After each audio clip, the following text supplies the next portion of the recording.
Всем привет! Сегодня я хочу с вами поделиться рецептом панеттоне.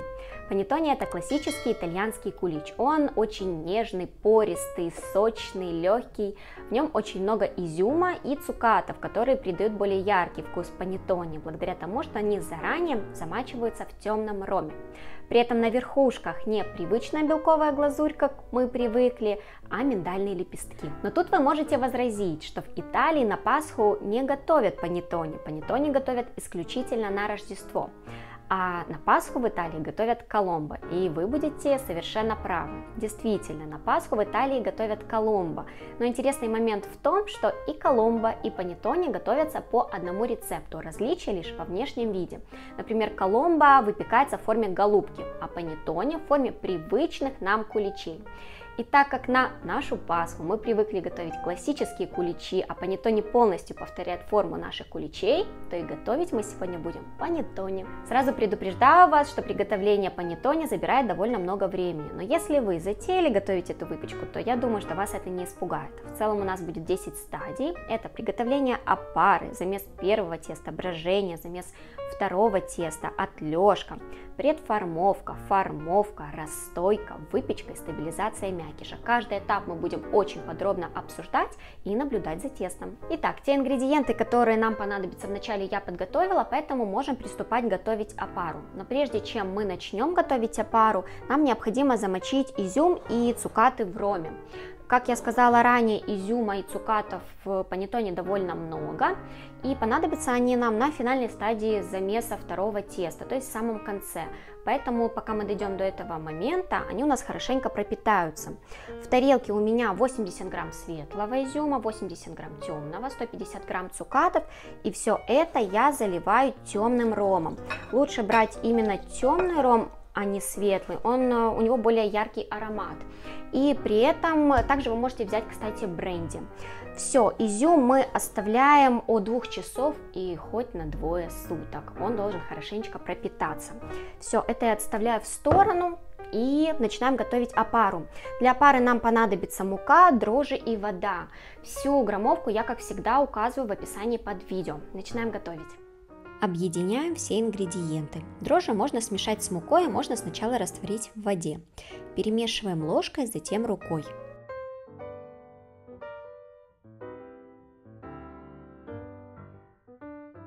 На первый взгляд кажется, что муки очень много и хочется добавить немного воды. Этого делать нельзя и ни в коем случае не выбрасывайте ни грамма муки, она вся войдет.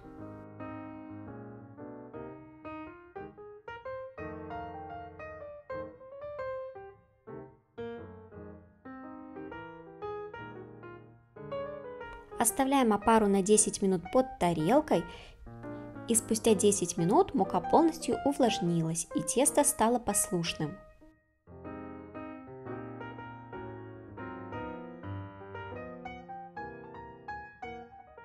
Делаем надрез крестом, ставим опару в тарелку и накрываем пищевой пленкой.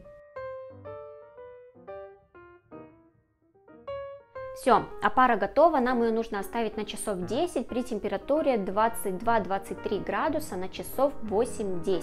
Обычно опару я делаю вечером и утром начинаю замес первого теста. И, кстати, также вечером можно и замочить ваш изюм и цукаты. Мы так долго ждать не будем, поэтому эту опару я оставляю, она мне пригодится для другого замеса. Ну, а опара, которую я сделала накануне вечером, вот она ее, мы как раз таки сейчас и будем использовать. Кстати, нам нужно только 90 грамм опары, тут останется буквально маленький кусочек, то есть я вас предупреждаю, что опару нужно будет все-таки отвесить. Ну и приступаем к замесу первого теста. Для него нам понадобится, конечно же, опара, мука, сахар, желтки, сливочное масло и вода. Вода ледяная, поэтому на минут 10 поставьте ее в морозильную камеру.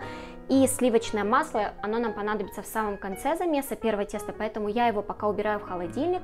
Оно нам нужно холодное, так оно размягчится, станет комнатной температуры, это нам не нужно. Убираем в холодильник.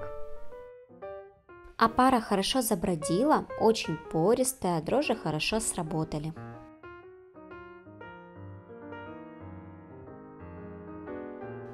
Теперь отвешиваем в дежу комбайна 90 грамм опары.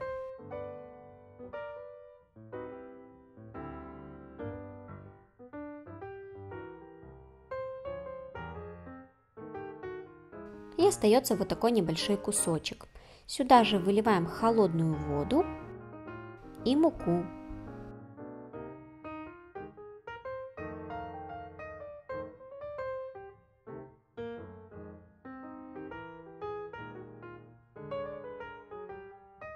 Насадкой крюк начинаем замес на средней скорости до увлажнения муки.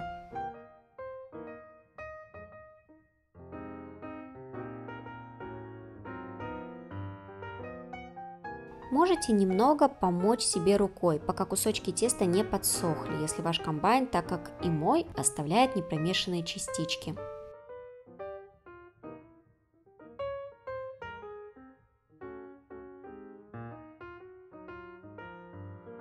Как только мука увлажнилась, начинаем по одному вводить желтки.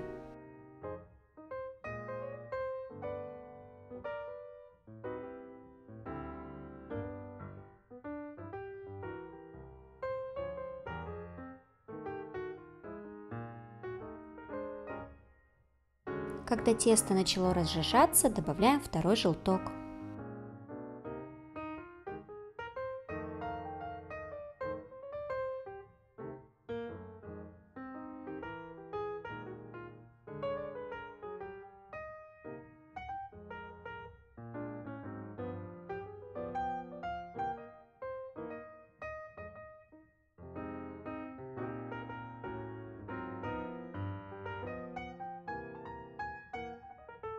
Все, как вы видите, желтки полностью вошли в тесто. Тесто довольно-таки липкое, при этом оно собирается воедино на крюке, вы видели, и при этом оно тягучее, то есть, видите, оно так медленно уже сползает с крюка. И если вы его растянете, хотя оно будет очень липкое, оно все равно будет тянуться. То есть на этом этапе нам нужно уже потихонечку развивать клейковину. Хочу сказать пару слов по поводу муки. Мука для дрожжевой выпечки в целом, тем более для пасок, для панеттоне, нужна сильная. Это та мука, которая берет довольно-таки много жидкости на себя, и там очень много углекислого газа.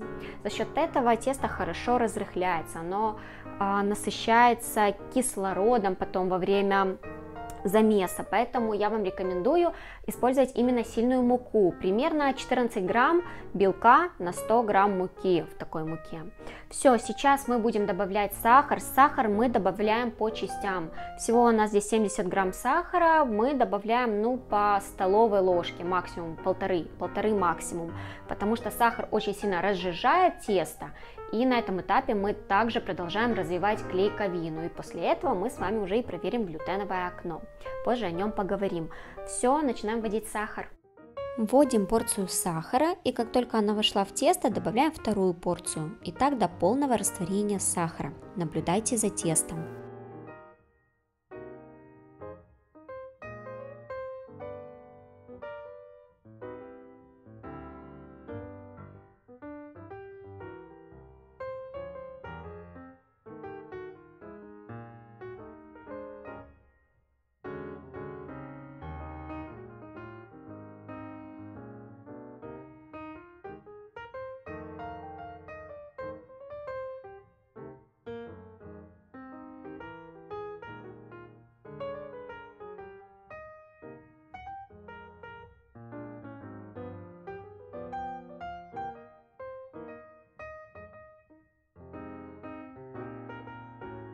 Весь сахар уже в тесте. Как проверить? Вы просто трогаете, и вы не должны ощущать крупинки. Видите, тесто, оно довольно липкое, при этом уже хорошо разлился глютен. Я вам только что показывала, покажу еще раз. Смотрите, оно тянется, при этом мы его, сейчас возьму побольше, уже можем растянуть в так называемое глютеновое окно. Это когда тесто вот так можно растянуть, и получается такое окошко, видите, и естественно, чем тоньше окошко, тем глютен больше разошелся, и образовываются вот такие вот дырочки. На данном этапе так и должно быть.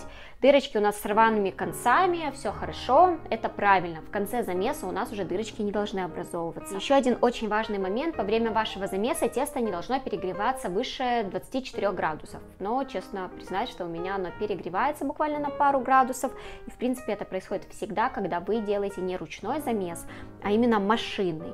Вам не обязательно проверять тесто термометром постоянно. Именно после момента, когда вы ввели весь сахар, в принципе, ощущается, что тесто довольно теплое, поэтому сейчас я его сниму с крюка. Кстати, это делать нужно с помощью вот такого вот скребочка, это ваш помощник во время замеса теста, обязательно пользуйтесь им, он у вас будет как продолжение вашей руки. Вот, достаю тесто, сейчас накрою его пищевой пленочкой, видите, оно липучее. Накрою пищевой пленочкой и уберу в холодильник, ну, хотя бы на минут 20, чтобы тесто охладилось. Все, убираем в холодильник. Прошло 20 минут, тесто охладилось. И, кстати, я вам забыла сказать еще один моментик. Если у вас, ну, прям очень сильно липнет тесто к рукам после того, как мы замесили сюда сахар, то вы можете добавить немножечко муки, но не сильной муки, а слабой муки высшего сорта. И, подчеркиваю, немножечко, это буквально столовая ложка.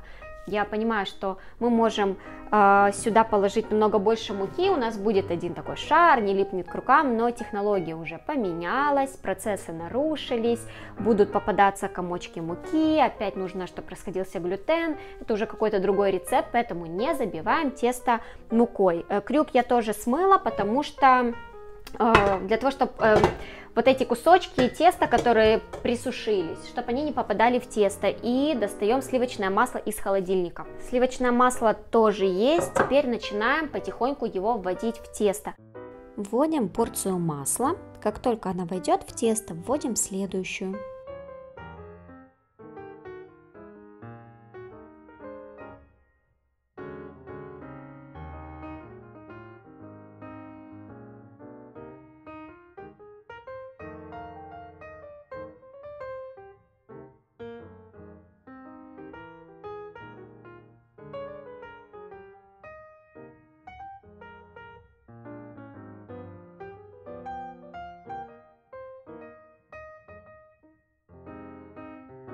Снимаем тесто с крюка, пользуйтесь обязательно скребком, и вынимаем из дежи. Тесто липкое, поэтому смажьте руки и поверхность растительным маслом.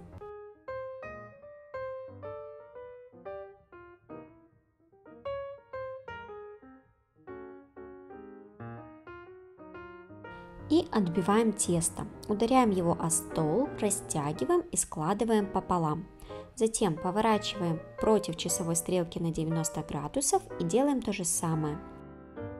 Смотрите, как хорошо тянется тесто, это означает, что глютен хорошо разошелся.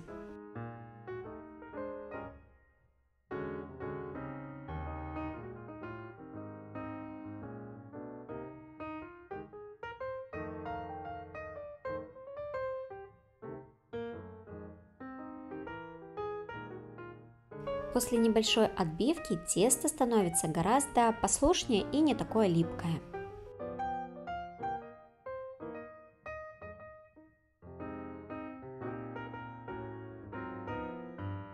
Теперь подкатываем его с помощью скребка, либо просто руками.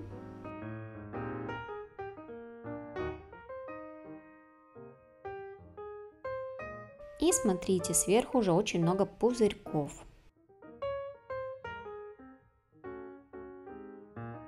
Теперь смазываем тарелку кусочком сливочного масла, отправляем туда тесто и накрываем пленкой.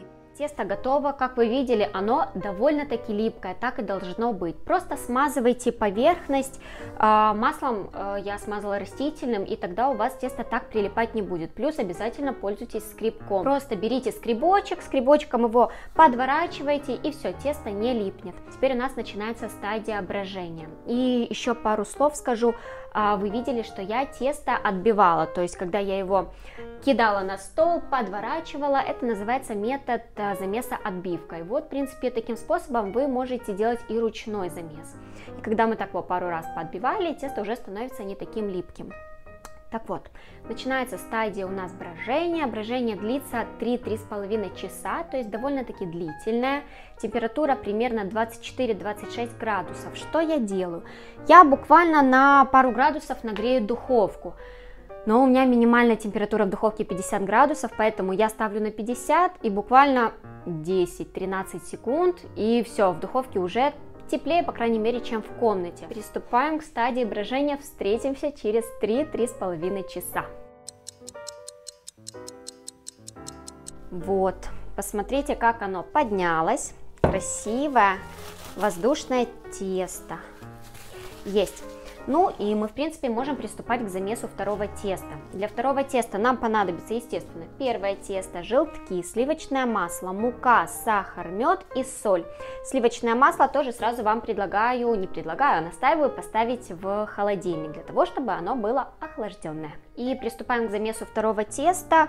Сразу говорю, что мы его замешиваем по такому же принципу, как мы замешивали первое тесто. Но, опять же, каждую стадию будем с вами проговаривать и наблюдать за тестом. Давайте начинать. В дежу комбайна отправляем первое тесто в полном объеме.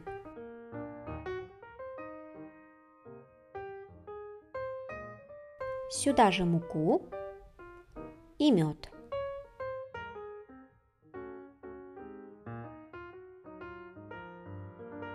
Насадкой крюк начинаем замес на небольшой скорости.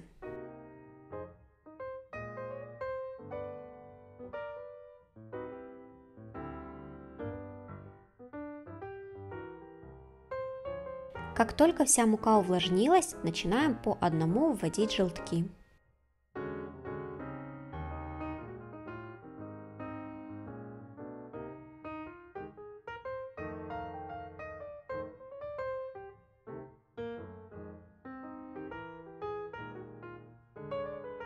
Когда тесто начало потихоньку разжижаться, добавляем второй желток и вымешиваем на средней скорости, пока тесто не соберется воедино на крюке, и плюс потихоньку развиваем клейковину.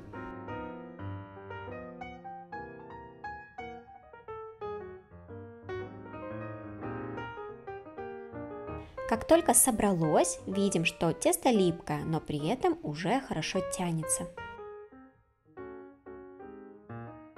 Теперь добавляем сахар. Здесь его можно добавить сразу весь, так как сахара немного. И продолжаем замес.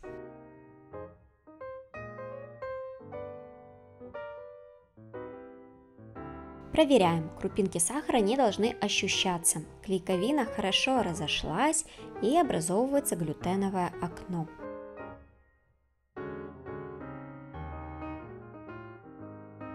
Теперь добавляем соль, тем самым закрепляя клейковину.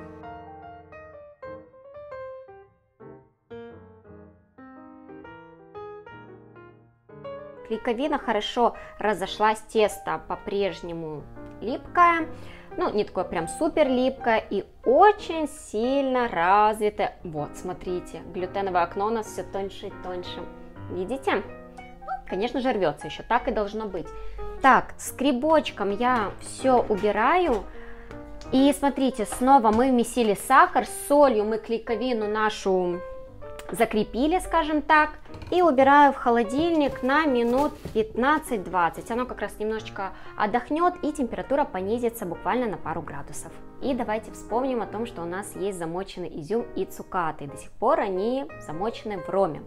Поэтому теперь совсем скоро настанет та стадия финальная, когда мы должны будем добавить изюм и цукаты, поэтому ром необходимо заранее слить.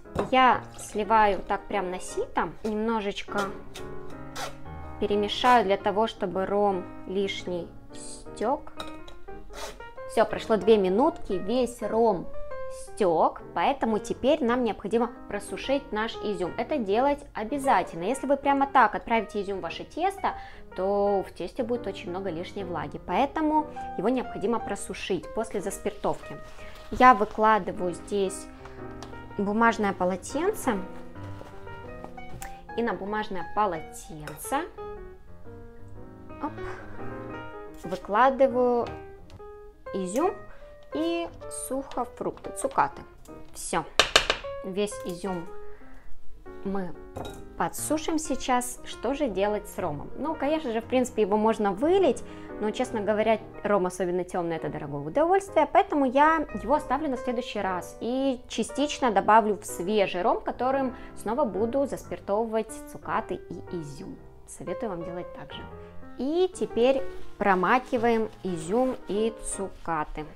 Тем временем 20 минут прошло, и мы достаем тесто из холодильника и сразу захватим сливочное масло. Все, тесто немножечко охладилось. Продолжаем замес, мы на финальной стадии. Масло добавляем также в полном объеме, так как его немного.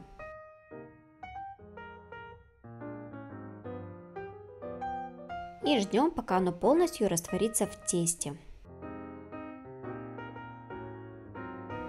Теперь снимаем тесто с крюка и достаем его из дежи.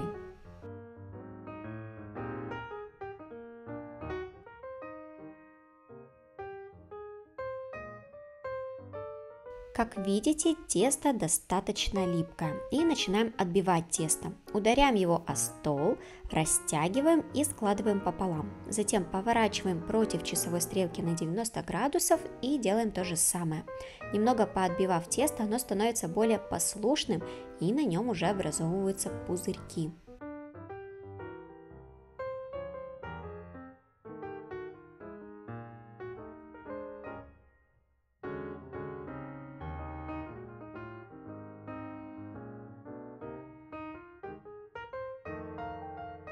Масло я тоже уже вмесила в тесто, вы видели, какое оно по консистенции, довольно-таки липкое, но опять-таки я его отбиваю, и оно становится не такое уж липкое и послушное, и шелковистое. По поводу изюма и цукатов, видите, я их уже убрала в тарелочку, они просушились, я их еще несколько раз промокнула бумажным полотенцем, буквально 3 минутки, еще делаем замес на небольшой скорости и вводим сухофрукты. Отправляем в дежу изюм и цукаты и на минимальной скорости замешиваем буквально 2 минутки.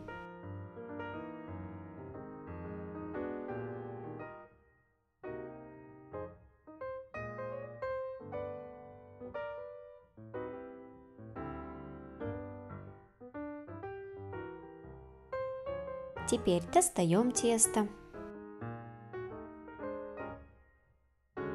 Снова его отбиваем, обязательно пользуйтесь скребком.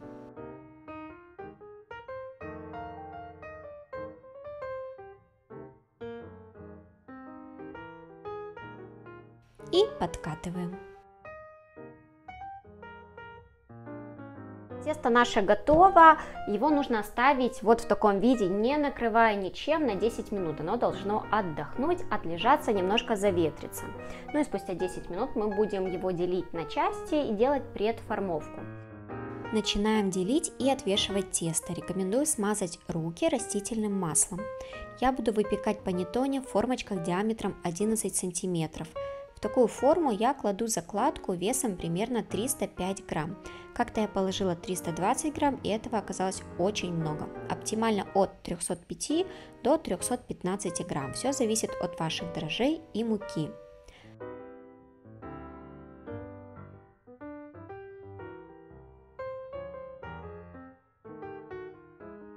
У меня остался один кусочек весом 220 грамм. Его я буду выпекать в форме диаметром 9 сантиметров. И теперь делаем предформовку. Можете также поверхность смазать растительным маслом. Края панеттоне подворачиваем в центр и сворачиваем его в бочоночек и подкатываем.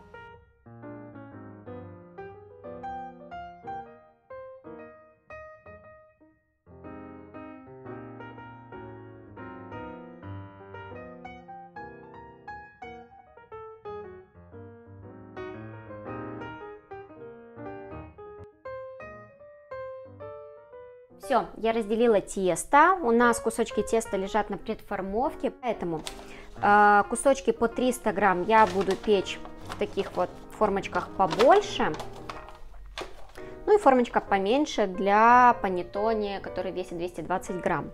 Ну и, конечно же, нам понадобятся шпажки, с помощью которых мы будем переворачивать панеттоне, и они будут отвисать. Поэтому давайте сейчас подготовим формы, сделаем дырочки, и потом уже будем приступать к формовке. На каждую форму приходится по 2 шпажки. Продеваем их параллельно друг к другу, причем желательно это делать практически по дну формы. Дырочки можно сделать либо шпажками, если у них острый конец, либо шилом. Смотрите, не порвите формы.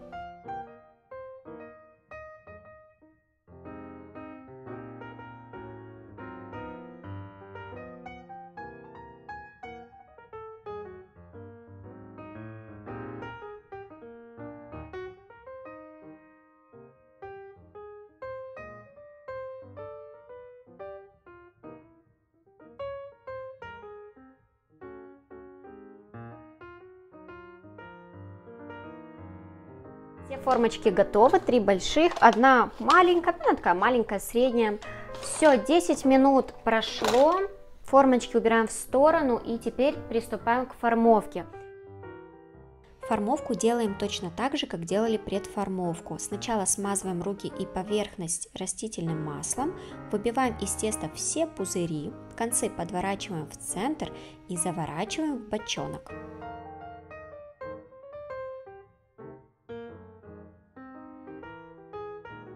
Округляем. Это можно сделать либо просто руками, либо еще с помощью скребка.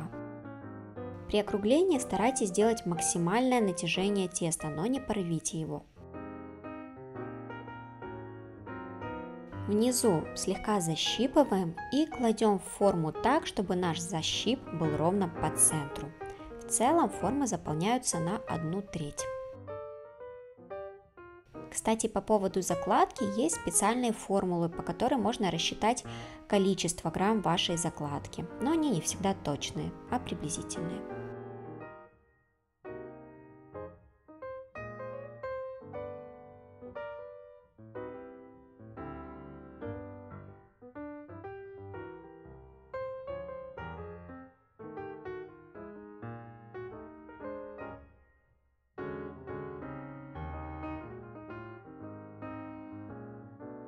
Мы сформировали панеттоне и теперь выкладываем их на решеточку, на которой будем выпекать, и отправляем на расстойку на 3-3,5, а то и 4 часа.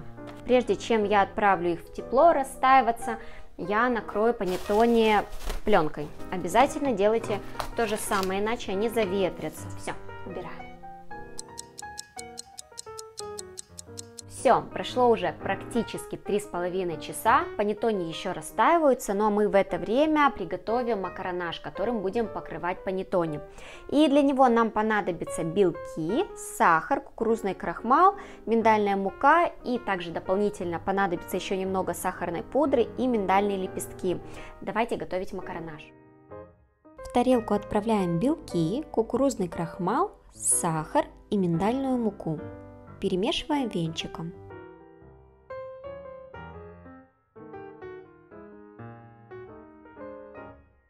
И перекладываем в кондитерский мешок.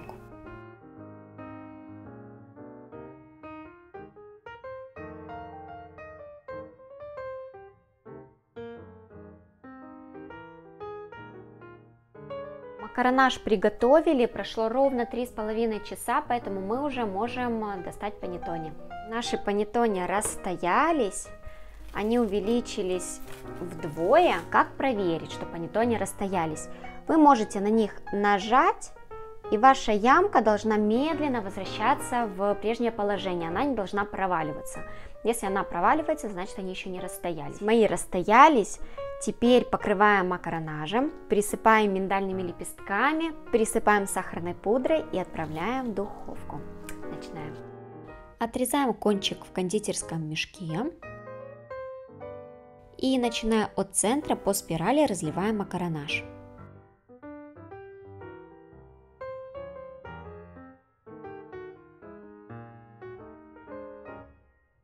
Присыпаем миндальными лепестками.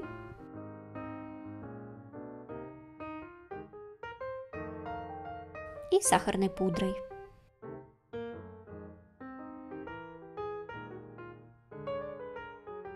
наконец-то мы можем приступать к предпоследней стадии приготовления наших панеттоне, к стадии выпечки, а за окном уже давным-давно темно. Как мы выпекаем панеттоне? Естественно, в духовке на режиме конвекция первые 5 минут при температуре 180 градусов. Затем мы снижаем температуру до 150 и выпекаем еще 30 минут. Как проверить готовность ваших панеттоне? Деревянной шпажкой она должна быть сухая, либо же термометром. Температура готового мякиша 93-95 градусов. Все, духовка нагрелась, отправляем панеттоне на выпечку. Пока панеттоне выпекаются, давайте поговорим, зачем же им отвисать. Как вы видите, панеттоне довольно наполненные изюмом и цукатами, и после выпечки мякиш очень влажный и за счет этого тяжелый. Поэтому после выпечки панеттоне могут осесть и опуститься. И для того, чтобы это избежать, сразу же, как мы их достали из духовки, мы их сразу же переворачиваем, и они отвисают вниз макушками, скажем так. И за счет этого они не просядут, не опустятся. Мякиш будет равномерно остывать вниз головой. Я рекомендую вам заранее подготовить, на чем вы их будете переворачивать. Это могут быть, например, 2 досточки, если у вас такие есть, равномерные, между которыми вы сможете равномерно поставить панеттоне и не отвиснут. Либо просто 2 стула, я именно так и сделаю. И еще, пока у нас есть время, я хочу вам напомнить, что утром же мы делали опару, и давайте на нее посмотрим. Посмотрите, она также хорошо подошла. Видите, какая она стала пористая, хорошая. Вот, ну я ее уже буду использовать для другой выпечки. Панеттоне испекли, скорее достаем их из духовки. Аккуратно и очень быстренько переворачиваем их. Берем, аккуратно, не прикоснитесь к решетке, пусть лишняя пудра упадет на стол, а не на пол. Ну, на пол тоже, конечно, перепадет. И ставим между стульев.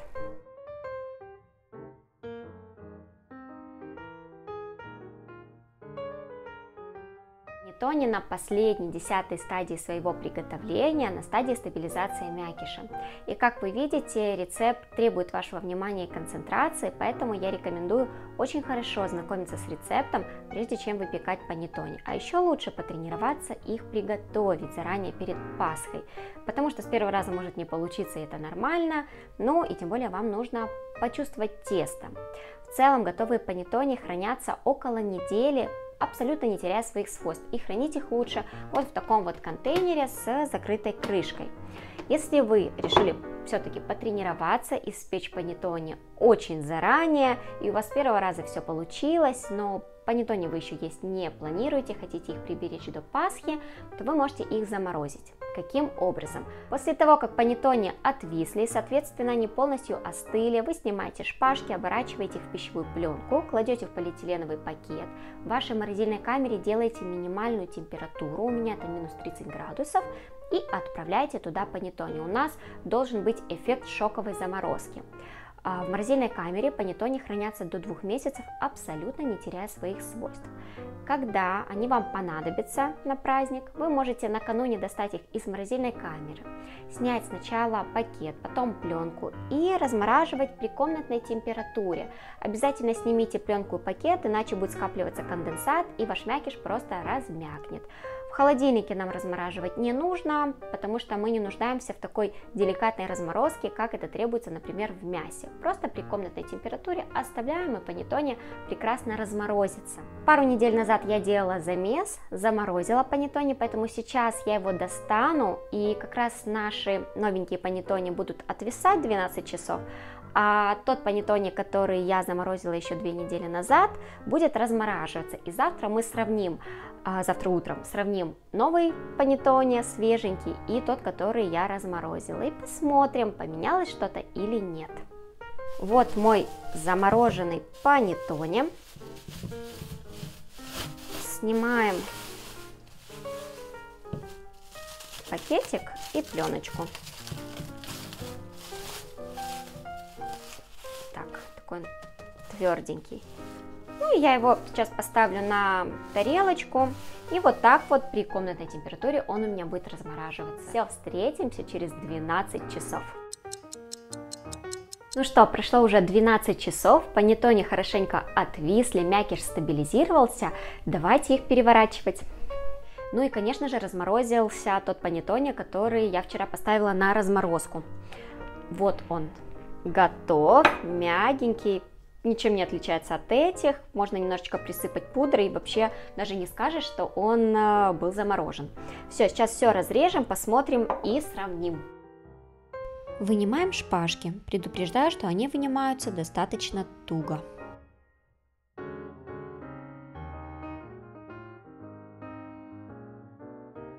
И аккуратно разрываем форму.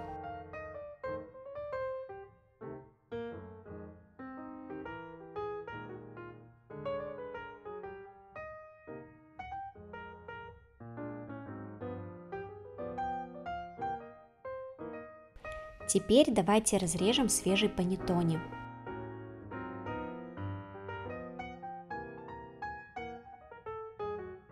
Смотрите, какой он красивый, пористый, мягкий и при этом влажненький. Запах невероятный.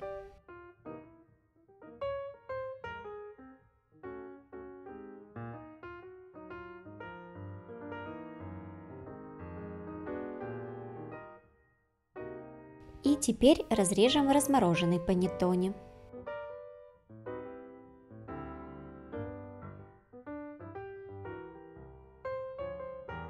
Он абсолютно ничем не уступает свежему, такой же мягкий, влажненький внутри, но не от разморозки, конечно же. Такой же душистый, и сразу скажу вам, что по вкусу не отличить свежий панеттоне от размороженного. Ну и мы с вами только что удостоверились, что они вообще ничем не отличаются, что эта пасочка такая влажненькая слегка, так много цукатов, изюма, они такие душистые, сдобное вкусное тесто, и это такая же, она слегка влажненькая, такая пористая, красивая. В общем, как вы видите, замораживать, размораживать можно. Ну а теперь давайте я вам покажу, что использую вместо форм, которые я сорвала. Заранее из пергамента, желательно потемнее, вырезаем для больших панеттоне квадрат размером 25 на 25 сантиметров, а для маленьких 20 на 20. Ставим панеттоне по центру квадрата и вот таким образом оборачиваем его. Завязываем джутовой нитью. Как вариант, вы можете купить маленькие тематические открытки, которые продаются в кондитерских магазинах, продеть через нить, и ваш панеттоне будет с открыткой и пожеланиями.